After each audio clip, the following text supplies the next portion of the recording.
নমস্কার। টাকা আসছে কিন্তু টাকা থাকছে না। হাজার চেষ্টা করেও কিছু সেভিংস করতে পারছেন না। উপার্জন যতটা তার থেকে বেশি খরচ হচ্ছে।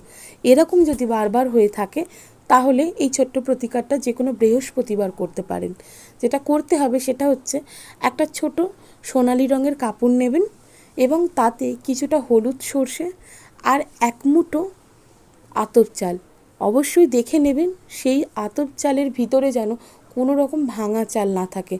ভালো করে বেছে ভাঙা চালগুলো বাদ দিয়ে দিন এবং যেগুলো গোটা চাল রয়েছে সেরকম এক মুঠো গোটা আতপ চাল আর কিছুটা হলুদ সর্ষে এবং তার মধ্যে একটা সুপারি দিয়ে ওই সোনালি রঙের কাপড়টার মধ্যে রেখে একটা পুঁটুলি তৈরি করুন।